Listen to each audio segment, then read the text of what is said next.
지난주에 우리는 베드로의 첫 번째 설교를 들었습니다.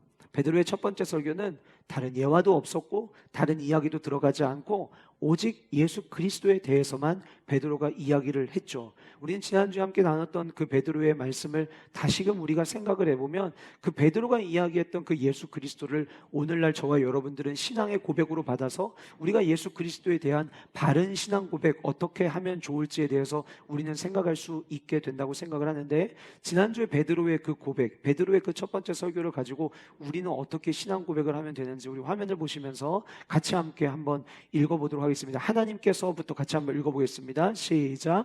하나님께서 증명해 보이신 예수 그리스도께서 나의 죄 때문에 십자가에서 죽으셨는데 다시 살아나심으로 내게 소망을 주시고 약속하신 대로 성령을 부어주셔서 이제는 예수 그리스도가 나의 구원자 되심을 확실하게 믿습니다. 네, 이게 지난주에 베드로의 설교를 우리 대지 5가지 대지를 가지고 우리가 그럼 오늘 어떻게 고백하며 살아야 될까를 만약에 이야기한다면 이렇게 신앙 고백할 수 있겠구나라는 생각을 가지고 정리를 해본 거예요. 자, 그러면 신앙 고백을 했다라고 한다면 그 신앙 고백을 하고 난 이후에 우리의 삶에 변화가 일어나야겠죠. 베드로의 설교를 듣고 난 다음에 오늘 저와 여러분들이 함께 나눌 이 본문은 베드로의 설교, 그 예수 그리스도를 들은 자들이 어떤 변화를 가져왔는지를 보여주고 그 변화된 모습으로 세워진 인류의 첫 번째 교회를 오늘 우리에게 소개하고 있습니다. 아마 지상에 있는 모든 교회라면 오늘 이 본문을 한 번 이상은 반드시 교회에서 나눴을 것이고, 특히 새롭게 교회가 세워지는, 개척하는 교회, 성전 건축하고 들어가는 교회, 만약에 그런 교회라고 한다면 아마 이 본문을 성경 속에 등장하는 교회의 청사진으로 볼 수 있는 가장 좋은 본문이기 때문에 많이 주목하는 본문이라고 생각이 되어집니다. 오늘 저와 여러분들이 함께 이 말씀을 나누면서 내가 신앙 고백을 하고 있다면 그 신앙의 고백에 맞는 삶을 나는 지금 살아내고 있는지 저와 여러분들의 삶의 모습을 말씀을 통하여 함께 점검하고, 오늘 이 예배가 저와 여러분들의 영적인 건강함을 높여주고 또 다시금 그 주님의 은혜에 감사하며 감격하는 하나님께 기쁨이 되어지는 예배가 될 수 있기를 간절히 소원해 봅니다. 첫 번째로 성령을 체험하고 난 이후에 일어난 2가지의 변화 가운데 첫 번째 변화는 낮아짐이었습니다. 낮아지는 거예요. 여러분, 베드로가 설교를 했죠. 만약에 베드로의 설교하는 그 과정 가운데 성령의 개입과 성령의 간섭이 없었다면 오늘 본문에 등장하는 이 수많은 사람들의 반응은 아마 우리가 볼 수 없으리라 생각이 되어집니다. 그런데 베드로의 설교가 36절까지 끝나고 난 이후에 그 36절에 뭐라고 끝났죠? 우리가 지난주에 살펴봤지만 너희가 십자가에 못 박은 이 예수를, 그러니까 지금 이 청중들이 예수님과 우리와는 상관이 없다고 생각하고 있었고 우리가 죽인 건 아니라는 생각을 하고 있었는데, 아니 예수 그리스도를 죽인 건 바로 너희들이야 라는 이야기를 전했을 때 그냥 단순히 사람의 이야기로만 들렸다면 에이 무슨 말도 안 되는 소리를 하고 있어 이렇게 들렸겠지만, 성경에는 기록되어 있지 않지만 아마도 베드로의 그 설교 안에 성령 하나님의 운행하심과 역사하심이 있었던 것 같아요. 그러니까 어떤 반응을 보였냐면 37절에 그들이 이 말을 듣고 마음에 찔렸다라고 성경은 이야기하고 있어요. 마음에 찔렸다. 자, 오늘 본문에는 낮아졌다, 겸손해졌다 이런 표현이 없지만 제가 낮아짐이라고 하는 이 반응을 찾은 것은 무엇 때문이었냐면 이 마음에 찔렸다는 표현 때문이었어요.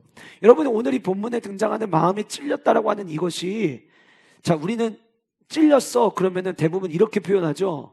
나 가시에 찔렸어, 나 바늘에 찔렸어. 찔렸다라고 하면은 뭔가 따끔하는 수준이에요.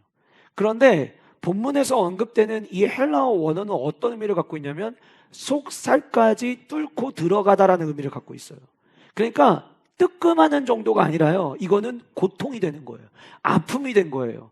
여러분, 영어 성경의 번역본들이 다양한 번역본들이 있는데 그 번역본 중에 하나는 이 본문을 뭐 어떤 단어를 쓰고 있냐면 피어싱이라는 단어를 써요. 피어싱. 여러분, 여자분들이 여기다 귀에다가 이렇게 뚫어서 피어싱 하잖아요. 이게 그 뚫다, 그러니까 말 그대로 자, 귀걸이는 완전히 뚫고 지나가는 거잖아요. 그 표현 단어를 쓰는데 어쩌면은 그게 더 정확한 표현이라고 저는 생각이 되어져요. 속살까지 뚫고 들어갔다. 그러면은 이거는 그냥 그랬어? 아니면은 뭐 우리가 죽였다고? 괜히 좀 가슴이 뜨끔하네. 이 정도가 아니라 이거는 아픔이요, 괴로움이 된 거예요.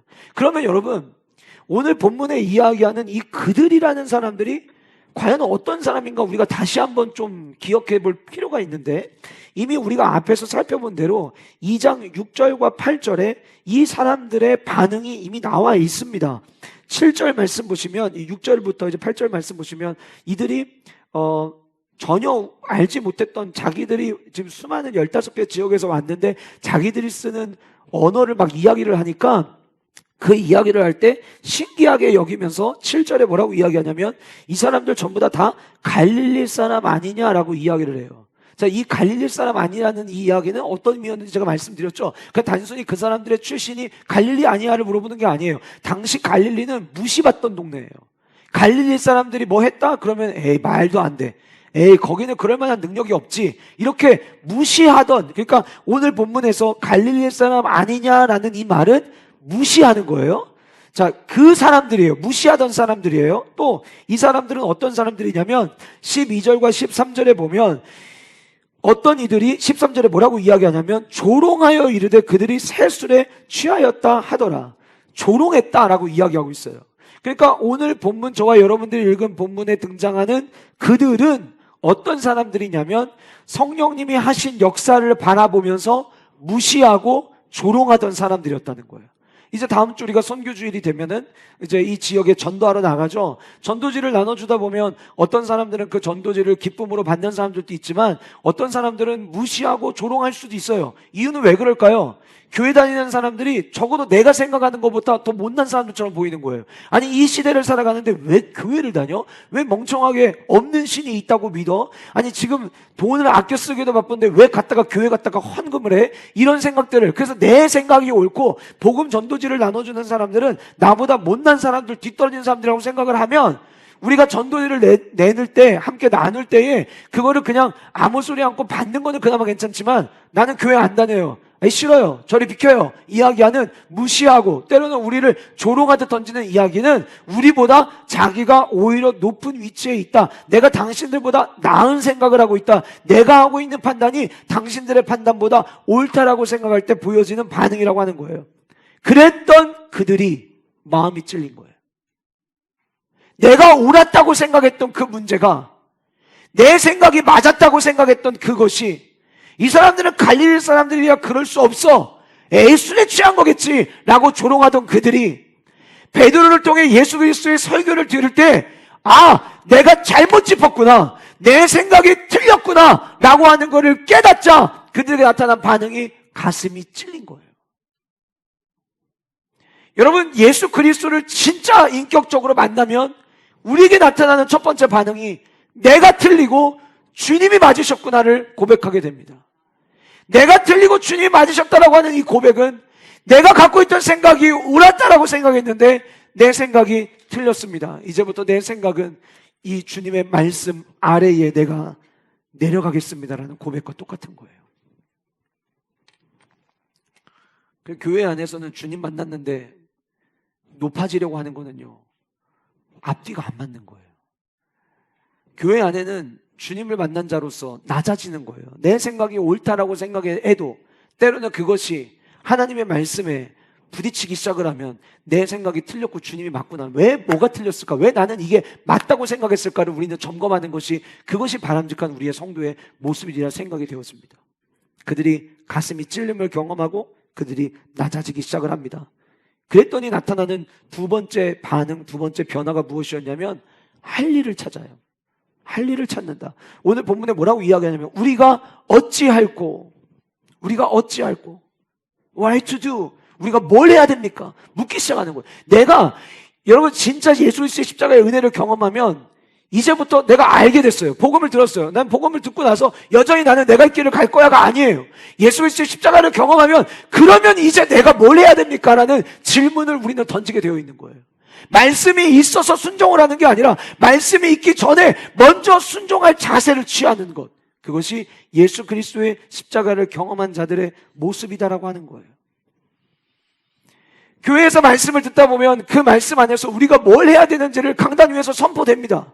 그래서 우리 그 말씀을 듣고 말씀대로 살아가려고 하죠. 근데 그게 쉬운 사람이 있고 어려운 사람이 있어요. 여기서 어떤 차이를 가져오는 거냐면, 내가 먼저 주님, 내가 하나님의 영광을 위하여, 하나님의 기쁨을 위하여, 주님의 제자로 살아가기 위하여 제가 무엇을 해야 됩니까? 라고 물으며 주님 앞에 나온 자는 강단에서 선포되는 그 말씀을 그대로 내가 받게 돼요. 그런데 낮아짐이 없어서 내가 뭘 해야 될지를 질문하지 않으면, 왜 내가 나한테 이거 해라 저거 해라고 이야기해. 그래서 똑같은 설교를 들음에도 불구하고 어떤 누군가는 그게 은혜가 되지만 어떤 누군가에게는 불편함이 되고 있다는 거예요. 사랑하는 성도 여러분, 저는 우리 대전 세중앙교회가 성경적 교회가 되기를 원합니다. 말씀이 때로는 우리에게 불편할 수 있어요. 그래도 성경의 말씀대로 세워지는 교회가 되기를 간절히 소원합니다. 사람들이 좋아하는 교회가 되기 전에 하나님이 기뻐하시는 교회가 돼야 된다고 생각하기 때문이에요. 그래서 그들이 어떻게 해야 되냐라고 묻자 베드로가 그들이 해야 될 반응을 38절에 소개해 줍니다. 베드로가 이르되 너희가 회개하여 각각 예수 그리스도의 이름으로 세례를 받고 죄사함을 받으라. 그리하면 성령의 선물을 받게 될 것이다. 자, 우리 개역개정 성경에는 이 본문을 보면 그리하면이 뒤에 붙어요. 그리하면 성령의 선물을 받으리니라고 되어 있지만, 헬라어 원어를 만약에 제대로 정확하게 직역을 한다면 이 본문에서 베드로가 우리가 뭘 어떻게 해야 됩니까? 라고 묻는 자들에게 요구하는 것은 두 가지로 볼 수 있습니다. 첫 번째는 회개하라는 거고요. 두 번째는 세례를 받으라는 거예요. 그리고 너희들이 회개하고 세례하면, 그리하면 그 결과로 죄사함과 성령을 받게 될 것이다 라고 헬라어 원어는 그렇게 이야기를 하고 있어요.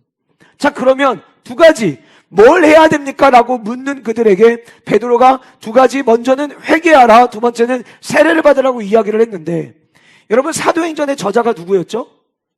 누가죠. 누가가 누가복음과 사도행전을 썼잖아요.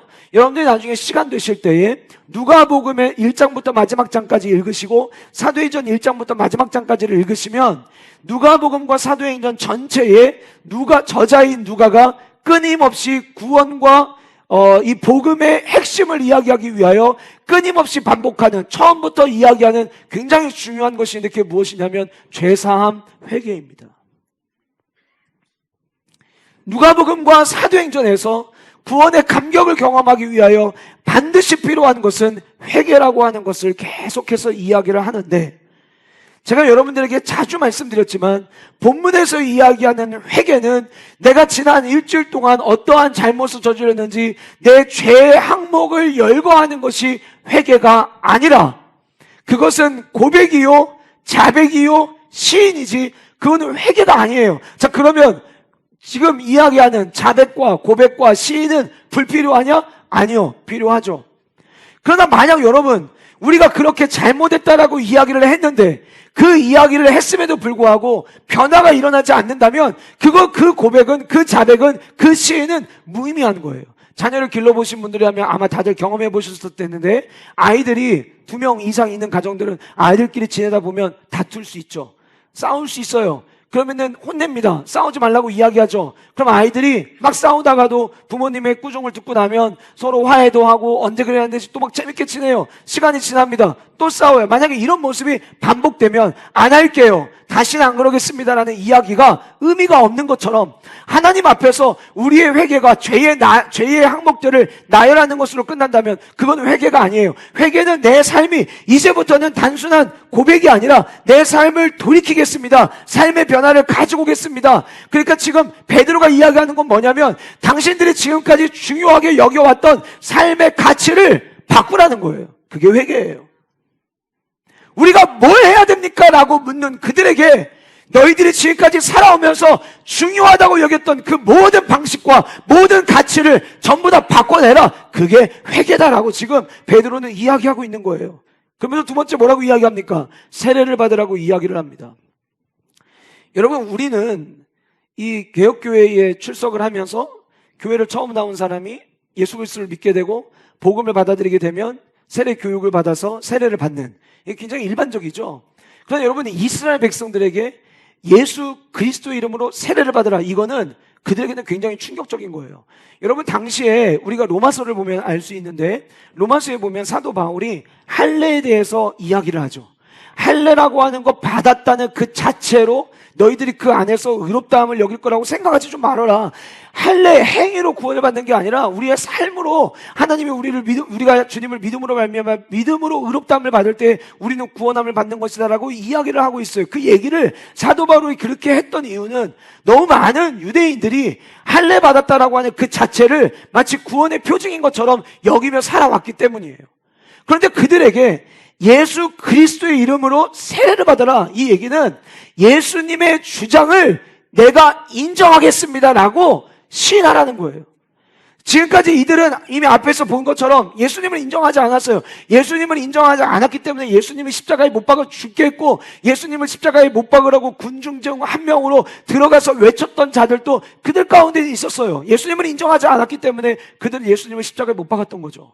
그런데 그랬던 그들에게 예수 그리스도의 모든 가르침과 예수 그리스도의 모든 사역을 너희들의 삶으로 인정하냐, 그것이 예수 그리스도의 이름으로 세례를 받으라는 거예요. 그리고 주님이 가르쳐 주신 그 수많은 가르침들, 수많은 교리들, 그것에 너희들이 내가 믿겠노라고 공식화해라.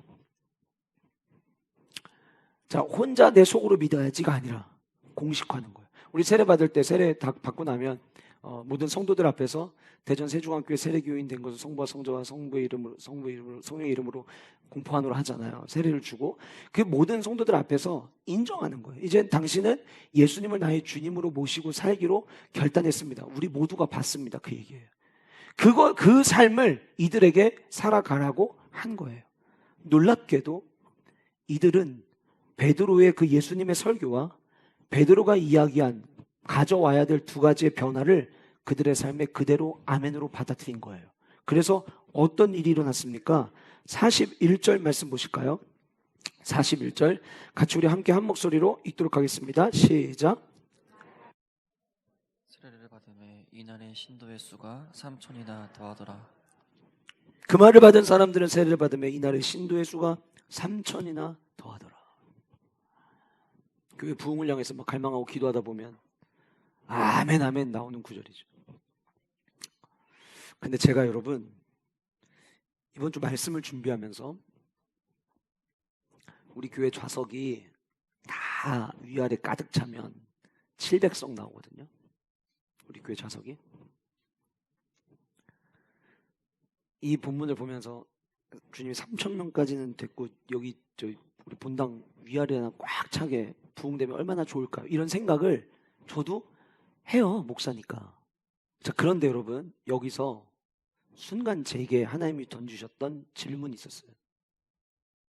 마치 웃으시면서 이렇게 물어보시는 것 같더라고요. 감당은 되냐? 감당은 되냐? 여러분 지금 10년 동안 3,000명이 온 게 아니라 베드로의 한 번의 설교로 3,000명이 갑자기 성도가 돼버린 거예요. 만약에 우리 교회에 갑자기 한 주에 3,000명의 10분의 1, 300명의 10분의 1, 30명이 만약에 한 주에 와도 과연 감당이 될까? 그러면은 웰컴 사역 하시는 분들이 다 달라붙어야 되고 그분들이 안내해야 되고 서로 소개해야 되고 이게 과연 감당이 될까?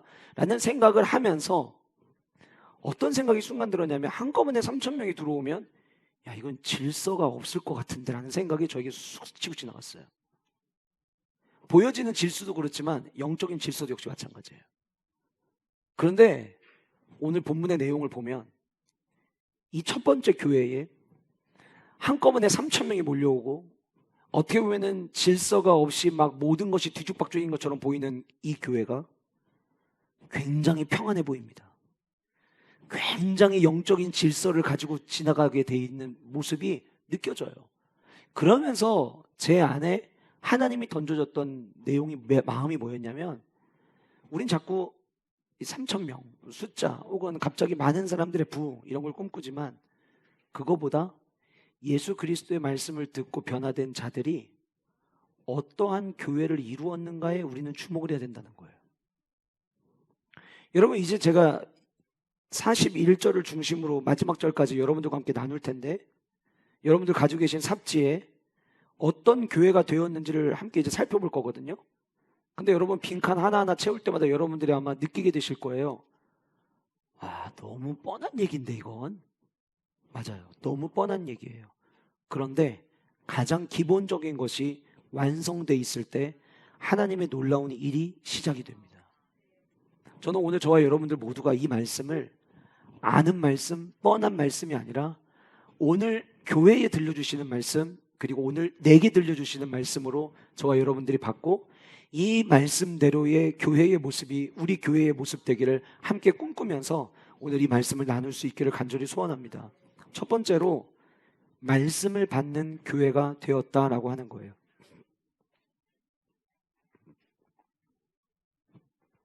말씀을 받는 교회가 되었다.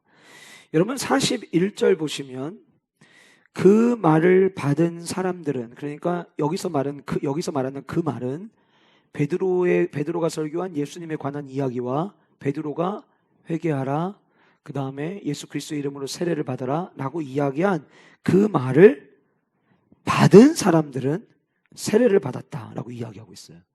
말을 받았다. 42절은 그들이 사도의 가르침을 받았다라고 이야기하고 있어요. 자, 41절에서 언급하는 이 받았다라고 하는 표현은 헬라어로 아포데코마이라고 하는 단어를 쓰는데, 이 아포데코마이라고 하는 단어가 가지고 있는 의미가 있어요. 그게 뭐냐면 전적으로 취하다라는 의미예요. 또 어떤 의미를 갖고 있냐면 환영하다라는 의미를 가지고 있어요.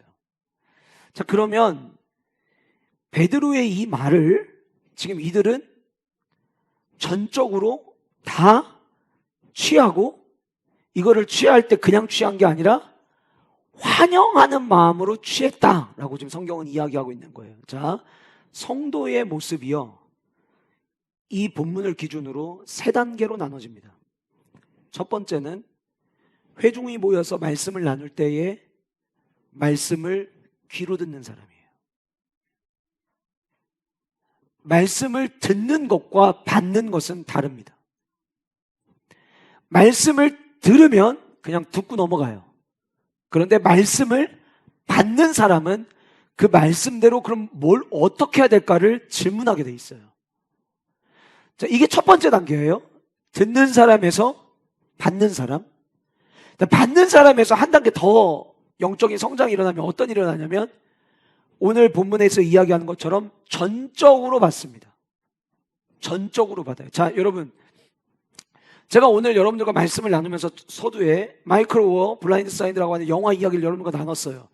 이 이야기는 여러분들이 듣고 넘어가도 돼요. 이 이야기는 아멘하지 않아도 되고요, 아멘 할 일도 아니고요, 이 이야기는 여러분들이 가슴으로 받지 않아도 괜찮아요.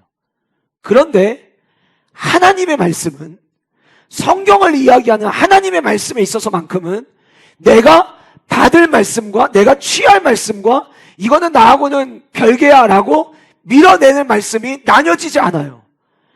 우리가 예수 그리스도의 제자로 성령의 충만함을 받아 변화되면 우리에게 나타나야 될 반응은 말씀을 온 마음의 문을 활짝 열고 하나부터 열까지 나를 향해 주시는 하나님의 말씀으로 온전히 취하는 모습이 우리에게 있어야 된다고 하는 거예요. 여러분, 당시 이 교회가 한꺼번에 3,000명의 성도들이 몰려왔지만 그들이 어선하지 않았던 이유는, 그들 안에 영적인 질서가 세워질 수 있었던 이유는 저마다 다 다른 생각을 가지고 있었고 다른 생각을 가지고 예배하는 현장에 나왔지만 베드로 사도의 말씀을 들을 때에 하나님의 말씀으로 받아들이고 그 모든 말씀을 나에게 들려주신 하나님 말씀으로 온전히 환영하며 받았기 때문에 가능했다는 거예요. 하나님의 말씀을 받는데 어떤 말씀은 환영하고 어떤 말씀은 환영하지 못하는 내 안에 모습이 있다면, 사랑하는 성도 여러분, 예수 그리스도를 만나는 장소부터 다시 시작하셔야 됩니다. 제가 아까도 말씀드렸지만 저는 우리 교회가 건강한 교회 되기를 원합니다.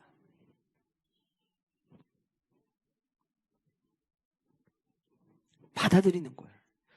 여러분, 42절에 보시면 그들이 사도의 가르침을 받았다고 했는데, 이 사도의 가르침이라고 하는 단어가 들어보신 적 있으시겠지만 헬라어로 디다케라는 단어입니다. 디다케라고 하는 단어는 쉽게 말하면 성경에 등장한 하나님의 말씀과 교리를 포함한 단어로 보면 돼요. 그러니까 지금 이 사도들, 베드로 사도를 비롯한 사도들이 구약에 있는 말씀과 예수 그리스도의 십자가를 통한 예수님의 죽음과 부활의 이 모든 것들을 마치 교리 공부하듯이 쭉 가르쳐줬는데 그거를 지금 그들이 받은 거예요. 자, 제가 질문 하나 드려볼게요. 사도의 가르침에서 사도가 중요합니까? 가르침이 중요합니까? 뭐가 중요하죠? 여러분, 만약에 사도가 중요하다고 그러면 이들은 이 가르침을 받아들일 수가 없어요. 왜요? 이 사도들 물고기 잡던 사람들이었어요. 이 사도들은 중에는 세리도 있어가지고 우리 등쳐먹으면서 자기들의 배부르게 하는 삶을 살던 자들도 있었어요. 그런 사람들이 말씀을 전한다 그러면 앞에서 이미 아까 살펴봤죠. 이 사람들 갈릴리 사람들 아니야? 무시당했어야 되고 그들의 이야기를 귀담아 듣지 않았어야 될 거예요. 여러분, 우리 교회 안에도 저도 말씀을 전하고 원로 목사님도 계시고 수많은 사역자들이 계시지만 말씀을 전하는 이들에게 우리가 주목하는 게 아니라 우리가 주목해야 되는 것은 무엇을 가르치고 있느냐라고 하는 그 가르침이에요. 그리고 그 가르침에는 타협이 있을 수가 없어요. 제가 가지고 있는 성경에 이 본문 42절 옆에다가 메모를 해놨는데 이 메모를 제가 언제 해놨는지 찾아보니까 3일교회 담임하시는 송태근 목사님이 사도행전과 관련된 책을 쓰셨는데 그 책에서 소개한 내용이 제가 굉장히 인상 깊어서 성경에다가 오래전에 메모해 놓은 게 있어요. 뭐라고 메모해 놨냐면 사도는 복수로 가르침은 단수로 등장한다는 거예요. 사도는 베드로 말고도 다양해요. 그런데 그들이 말씀을 전하는 이들은 다양했지만 그들이 모두 똑같이 무엇을 이야기했냐면 하나의 가르침을 전했다는 거예요. 예수 그리스도를 전했고 하나님의 역사를 그들이 전했다라고 하는 거예요. 그래서 여러분, 강단 위에서 선포되는 말씀이 하나님의 말씀과 상관없고 하나님의 말씀이 아닌 이야기들이라면 여러분들이 가슴에 받지 않으셔도 괜찮아요. 제가 제 이야기라고 담임 목사의 권위를 봐서라도 여러분을 받아달라고 이야기하지도 않을 뿐더러 그걸 요청할 일도 없고 여러분들이 그 이야기에 따를 이유도 없으세요. 다만 저도 여러분도 우리 모두는 하나님 나라의 성도입니다. 그렇다면 이 강단에서 선포된 그것이 하나님의 말씀이라면, 성경 속에 담겨져 있는 말씀이라면 우리는 그 말씀을 환영해서 받아들여야 되는 거예요. 제가 강단에 설 때마다 두려워하는 이유가 바로 그래서예요. 이 강단은 제 사견을 이야기하는 자리가 아니라 하나님의 말씀을 나누는 자리여야 되기 때문인 거예요. 저는 우리 교회 공동체가 하나님의 그 말씀을 환영하며 전적으로 취하기로 결심하고 받아들이는 그런 교회 되기를 간절히 소원합니다. 여러분 모두가 듣는 데서 끝나는 성도가 아니라 말씀을 온전히 취하기로 받는 성도님들 되시기를 주님의 이름으로 축복합니다. 두 번째는 십자가를 기억하는 교회가 되었다는 거예요. 십자가를 기억하는 교회가 되었다. 여러분, 그들이 사도의 가르침을 받아, 디다케를 받아 서로 교제하고, 자, 그러니까 교제를 했는데 그 교제가 어디부터 시작됐냐면 하나님의 말씀에서부터 교제가 시작된 거예요. 우리 교회도 이런 모습이 있죠. 언제죠? 주일날 나눈 말씀을 여러분들이 삽지에 잘 정리해 가셔서 소그룹 시간에 함께 나누죠. 그게 교제를 얘기하는 거예요. 그러니까 교회의 교제는 여러분 이때 당시 사도들이 수많은 사람들을 모여놓고 지금 이 시대에 여러분들이 투자를 어떻게 해야 되는지, 자녀 교육은 어떻게 해야 되는지 이런 얘기를 한 게 아니잖아요. 예수 그리스도에 대한 이야기를 했잖아요. 그 예수 그리스도 이야기가 끝나고 나니까 그들이 모여서 오늘 주신 말씀에 대한 교제가 나눠지는 거예요. 이번 주 주일날 강단에서 주신 그 말씀을 가지고 나는 이 말씀을 어떻게 받아들였는지, 어디에 은혜가 되었는지 서로 교제하는 것처럼 그들이 교제를 했습니다. 근데 교제하고 난 다음에 그 다음 뭘 했냐면 떡을 뗐다. 신학자들이 일반적인 식사를 이야기를 합니다. 물론 우리 교회도 예전에 한 10년 전만 하더라도 그래도 웬만한 목장은 전부 다 가정에서 목장 모임하시고 모이면서 간단하게 식사하시면서 그렇게 교제들을 하셨죠. 근데 여기서 이야기하는 이 떡을 뗀다는 거는 그렇게 우리가 목장 모임할 때마다 식사하는 거를 의미하는 게 아니에요. 여기서 떡을 뗐다는 표현은 성경에 언제 등장하기 시작하냐면 예수님께서 제자들을 모아놓고 마지막 주의 만찬을 하실 때에 떡을 떼시고 포도주를 나눌 때 등장하는 표현이었어요. 그러니까 떡을 뗐다라는 표현이 등장하고 있다는 것은 이들이 그냥 떡을 떼는 게 아니라 사도들의 가르침을 받아서 예수님에 대한 가르침이었잖아요. 예수 그리스도의 가르침을 받고 그들이 함께 교제를 하면서 뭐를 기억하고 뭐를 기념했냐면 나를 위해 찢기신 예수 그리스도를 기억한 거예요. 십자가를 기억한 거예요. 여러분, 교회는 십자가를 기억하는 교회가 되어야만 합니다. 물론 우리가 이제 종려주일, 그 다음 고난주간, 부활주일을 맞이하면서 십자가를 묵상하는 이 기간들이 이제 곧 다가오겠지만 이 기간뿐만이 아니랄지라도 예수 그리스도를 믿는 성도라면 날마다 십자가를 기억하고 날마다 십자가를 묵상하고 내가 살아가는 이유가 십자가 때문임을 날마다 고백하는 삶을 저와 여러분들은 살아가야 되는 거예요.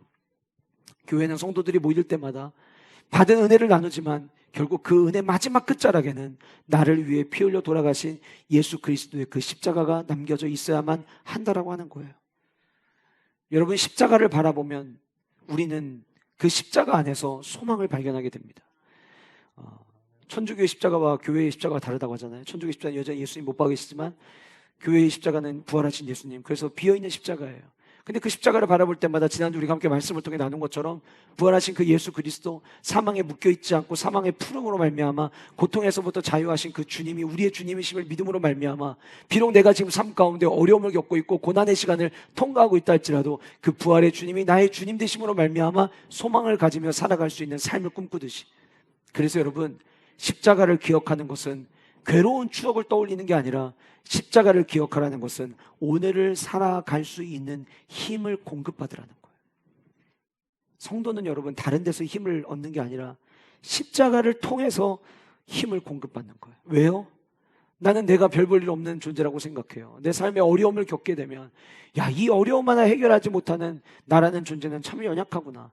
때로는 건강의 신호가 경고음이 떠면은 우리의 삶을 보면서 내 건강 하나도 내 뜻대로 할 수 없는 난 참 연약한 존재구나, 이런 생각들을 하게 되죠. 그러다 보면 인간이라는 게 참 부질없는 존재고 인간의 힘으로 할 수 있는 것이 너무 제한적이라는 것을 생각하면 생각할수록 우리는 나약해지기 시작을 해요. 별 볼 일 없는 존재라고 생각을 해요. 그런데 그때마다 십자가를 바라봐요. 별 볼 일 없는 나라고 생각을 했는데 별 볼 일 없는 내가 아닌 거죠. 십자가를 바라보면 나를 살리시고자 하나님께서 독생자 예수 그리스도 이 땅에 보내주시고 십자가 못 박혀 죽게 하심으로 나를 살리신 그 현장이 내 눈앞에 펼쳐지는 거예요. 그래서 십자가를 바라보면 나는 보잘것없는 존재가 아니라 그 세상에서 가장 소중하고 존귀한 존재임을 깨닫게 되고, 그 십자가를 기억하고 묵상할 때 우리는 그 안에서 세상에 줄 수 없는 힘을 공급받게 된다라고 하는 거예요. 저는 우리 모든 영가족들이 십자가를 기억함으로 말미암아 힘들고 지치고 낭망하고 쓰러질 때에 그 십자가를 통해서 소망을 발견하고 힘을 발견하고 다시금 일어서는 은혜와 축복이 우리 모든 영가족들의 삶 가운데 있으시기를 주님의 이름으로 축복합니다. 지난 한 주간 동안도 고통 가운데 지내오신 분들이 계십니까? 십자가를 바라보십시오. 부활하신 그 십자가, 비어있는 그 십자가가 저와 여러분들을 향한 하나님의 약속임을 기억하시면서 한 주간도 또 십자가 붙잡고 살아가는 은총이 우리 모두 영가족들에 있으시기를 간절히 소원합니다. 세 번째로, 기도에 헌신하는 교회가 되었다라고 하는 거예요. 42절 말씀에 그들이 사도의 가르침을 받아 서로 교제하고 떡을 떼며 마지막에 오로지 기도하기를 힘쓰니라. 자, 그러니까 결국은 가르침을 받은 것도, 교제를 한 것도, 떡을 떼며 예수 그리스도의 십자가를 묵상한 것도 마지막 무엇에 에너지를 쏟기 위함이었냐면 기도를 위함이었다는 거예요. 자, 여러분, 이들은요 지금 기도가 굉장히 중요합니다. 왜요?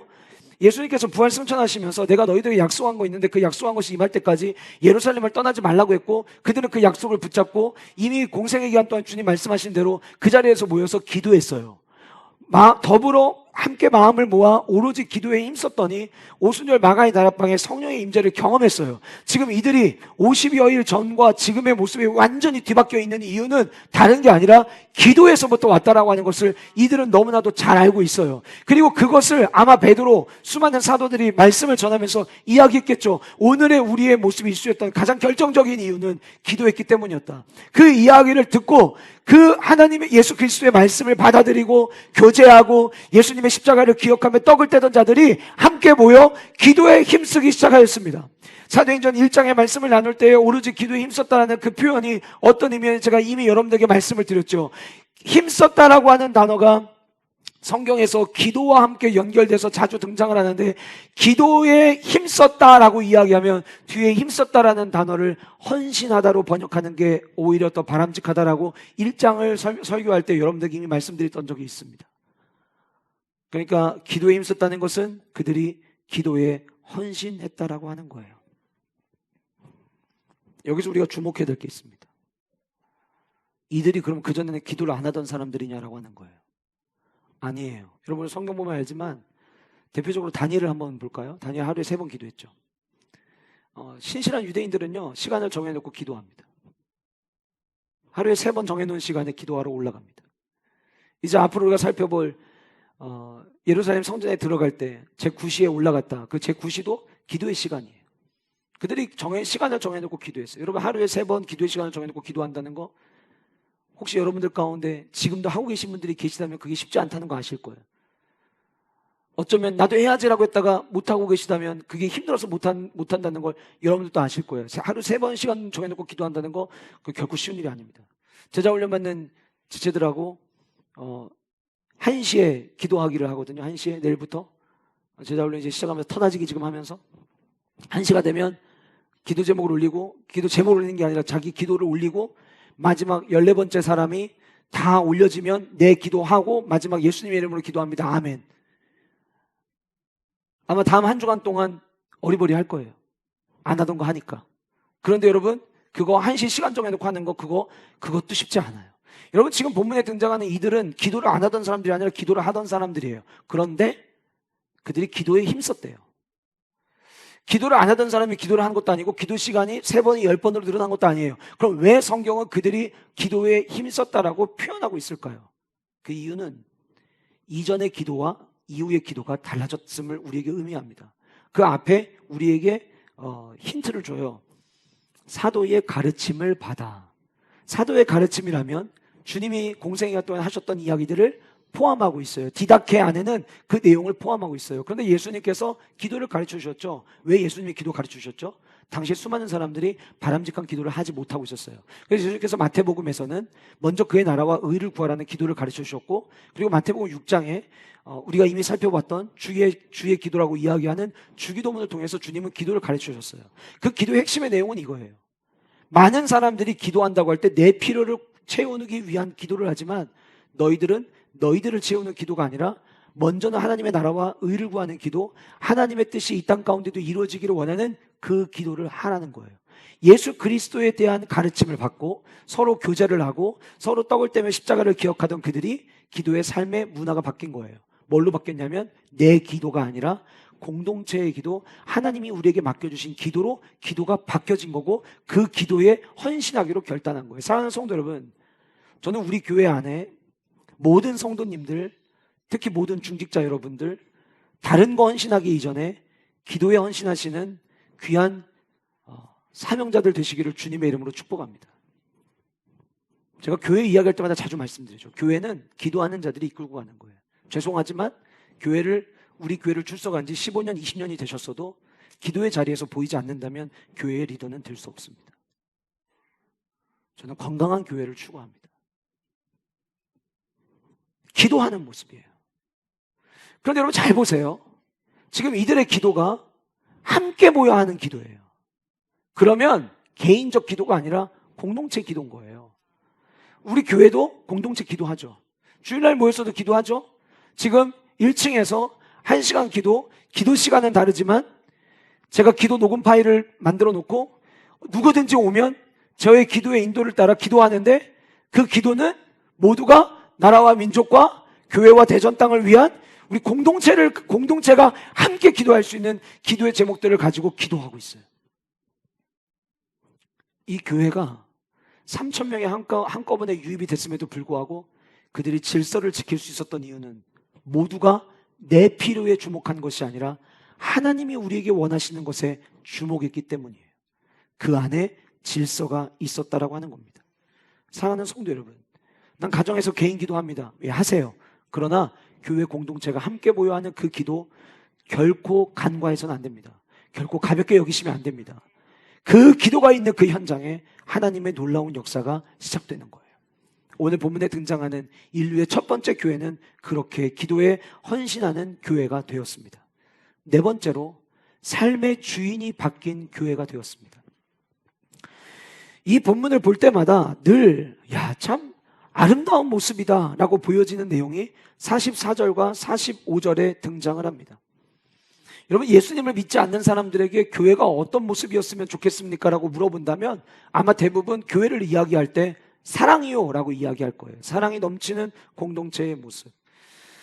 우리 교회가 작년부터 하고 있는 사역이 있죠. 써니카트입니다. 올해 들어와서 목장별로 이제 목장 책임제로 바뀌면서 매주마다 더 풍성해지게 됐는데, 오늘 또 제가 오늘 예배드리러 오다 보니까 이미 써니카트에다가 자기가 챙겨 오신 것을 넣어두신 분들이 계시더라고요. 자, 예를 들어서 제가 이거를 가지고 왔어요. 이거 가지고 와서 교회에 들어올 때까지, 써니카트 앞에 올 때까지 이거 누구 거죠? 그렇죠. 가지고 온 사람 겁니다. 그런데 이거를 써니카트에 넣는 순간 이거는 제 거예요? 아니면 제 손을 떠났으니까 제 게 아닌 게 되는 거예요? 제 게 아닌 거예요. 본문에서 이야기하는 물건을 서로 통용했다라고 하는 건 뭐냐면요, 이거의 주인이 나였는데 이제 이거의 주인이 내가 아닌 거예요. 이 주인이 나에게 구원을 주신 주님이 되시는 거예요. 에즈베리 부흥과 관련된 많은 영상들이 있는데 그중에 제가 주목해서 봤던 영상이 있습니다. 그 시골에 있는 학교다 보니까 그 학교에서 모든 학생들, 학생 수도 많지도 않다 보니까 학생들이 쟤는 참 어려워, 쟤는 참 힘들어, 이렇게 여겼던 친구가 있었는데, 그 친구가 예배의 현장에서 자기의 삶의 이야기를 조금 나눴던 것 같아요. 그리고 그 얘기를 하고 뒤를 돌아서 원래 뒤에 이제 학생들이 앉아있던 자리로 가는데, 한 학생이 앞에 나와서 그 조금 전까지 서서 이야기하던 그 친구가 서 있던 자리에 자기 주머니에 있는 달러를 꺼내서 올려놔요. 그런데 그걸 모습을 본 많은 다른 사람들이 또 한둘이 나오기 시작하더니 주머니에 있는 거를 꺼내기 시작을 해요. 어떤 아저씨는 마치 야, 이거 이제부터 내 거 아니야, 이거 너 써 라고 하는 마음으로 많은 돈 뭉치를 그 학생에게 던져주기도 해요. 뿌려주기도 해요. 거기 에즈베리 부흥운동이 일어났던 현장이 위에 이렇게 2층이 양쪽으로 테두리에 있다 보니까 2층에 있던 사람들이 1층까지 내려오지를 못하니까 2층에 있는 사람들이 지폐를 떨어뜨려서 밑에 있는 사람들이 그 지폐를 주워다가 그 친구가 서 있던 자리에 올려줘요. 나중에 보니까 적지 않은 지폐들이 강단 위에 쌓여 있고 그거를 모아서 그 청년에게 전해주는 영상이 에즈베리 부흥 현장에 일어났던 하나의 클립으로 있는 것을 제가 보게 되었어요. 지금까지 내가 가지고 있던 거예요. 근데 주님의 은혜를 경험하고 나니까 이제는 나를 위해 쓰는 게 아니라 누군가를 위해 쓰기로, 내 삶의 모든 것이 내가 주인이 아니라 하나님이 나의 주인 되심을 고백하며 드리기 시작을 하는 거예요. 그 모습이 나타난 현장이 44절과 45절이었어요.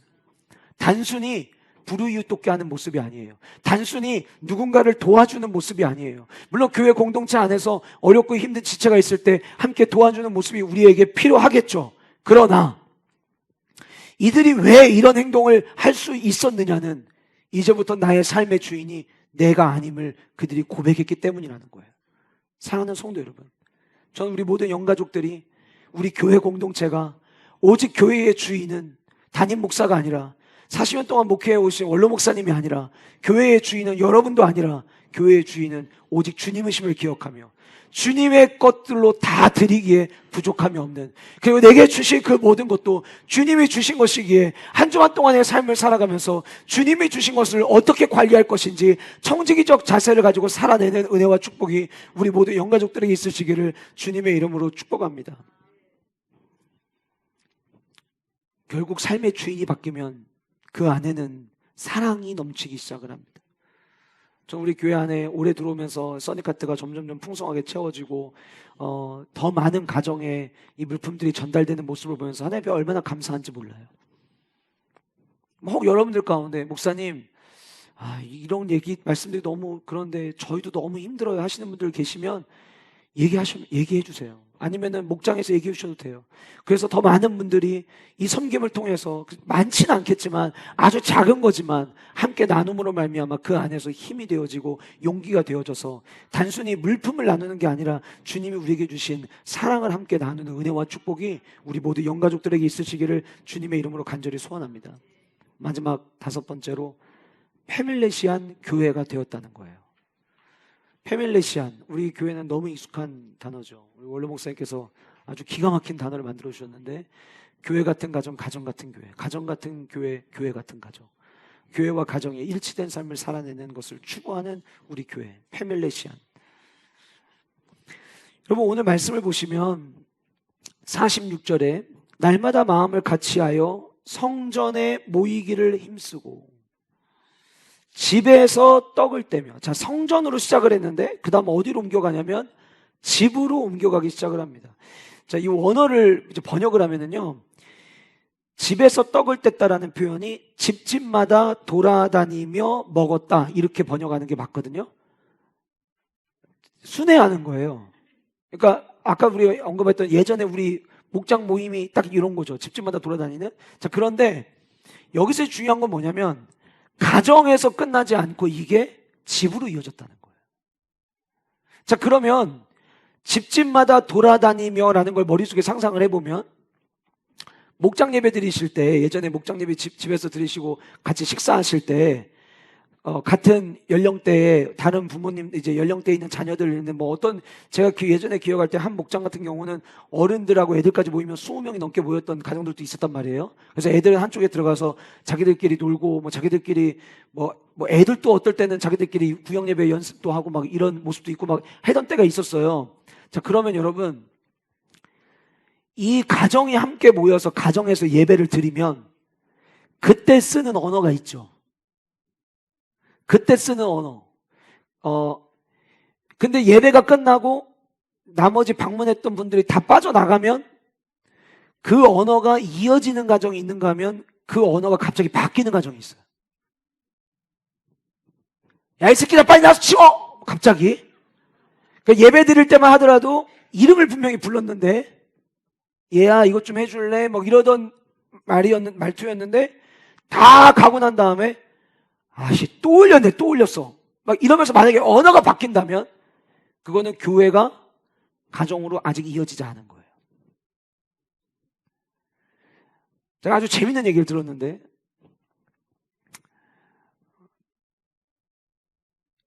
오늘 목사님이 설교하시면서 예화로 쓰신 건데, 목사님이 강단에서 성도들하고 말씀 전할 때 막 이렇게 말씀을 전하다가 집에 가면은 이제 언어가 거칠어지기도 하고 소리를 지르기도 하고 이러니까, 이 온도차가 너무 심하니까 사모님이 목사님에게 그랬다고 해요.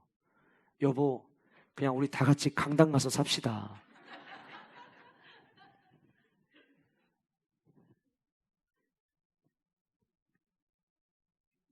저도 때로는 아이들을 훈육할 때 무섭게 혼내다 보면 우리 애들이 이렇게 생각할까봐 그러고 나면은 또 안아주고 이야기해주고 왜 아빠가 이렇게 얘기했는지, 왜 혼냈는지 설명해주곤 하거든요. 그런 괴리감을 느끼지 않도록, 또 혹은 그런 상처를 받지 않도록.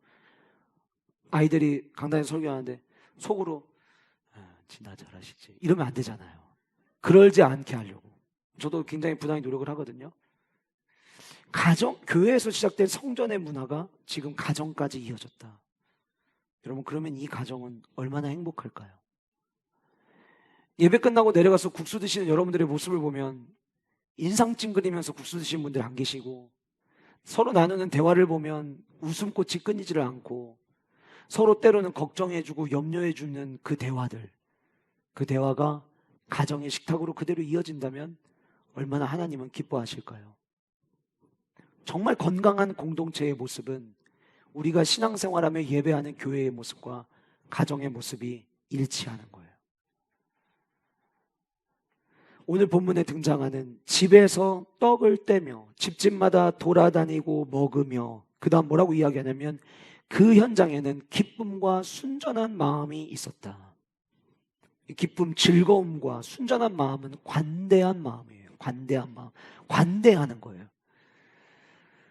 여러분, 우리는 살다 보면 실수할 수 있어요. 근데 이 관대한 마음이 없으면은요, 실수하는 순간 적이 되고 남이 돼버려요.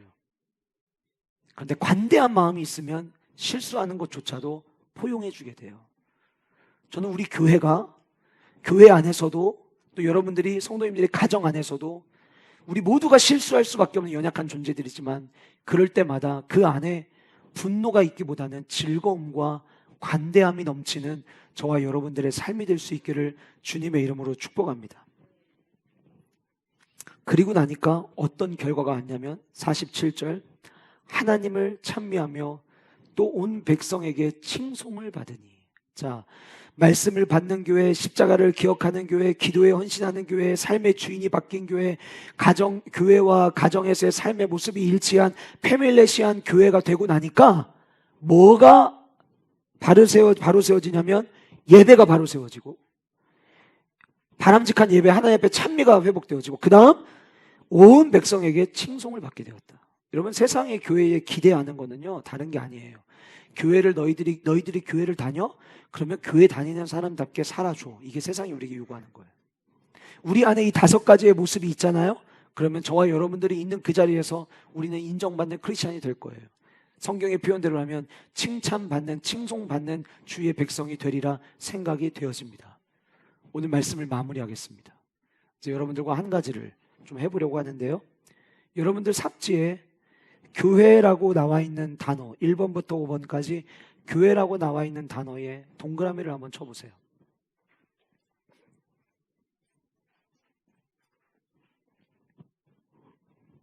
그리고 5군데 다 쓰지 마시고 한 군데 제일 위에만 대표적으로 그 위에다가 내라는 단어를 써보세요. 어이가 아니라 아이입니다. 나를 이야기하는 내.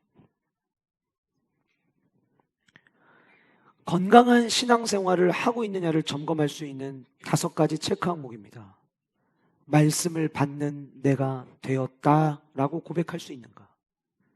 십자가를 기억하는 내가 되었다라고 고백할 수 있는가? 나의 개인적 필요를 채우는 기도가 아니라 함께 기도하는 그 기도에 헌신하는 내가 되었다라고 이야기할 수 있는가? 삶의 주인이 바뀐 내가 되었다라고 나는 말할 수 있는가? 예배의 모습과 가정에서의 모습이 동일한 나라고 나는 말할 수 있는가? 저는 이 5가지가 오늘 우리의 영적인 건강함을 점검할 수 있는 가장 좋은 리스트라고 생각이 되어집니다. 사랑하는 성도 여러분, 말씀을 받는 성도, 십자가를 기억하는 성도, 기도에 헌신하는 성도, 삶의 주인이 바뀐 성도, 교회에서의 모습과 가정에서의 모습이 일치한 성도로 살아감으로 말미암아 저와 여러분들이 있는 그 자리에서 먼저는 하나님께 온전한 예배자로, 세상으로부터는 칭찬받는 성도로 살아갈 수 있기를 간절히 소원하고, 우리 교회가, 우리 모든 영가족들이 이렇게 살아갈 때에 우리 교회를 통하여 구원받는 자들이 날마다 늘어나는 놀라운 부흥을 함께 꿈꾸는 저와 여러분들 될 수 있기를 주님의 이름으로 축복합니다. 기도하시겠습니다.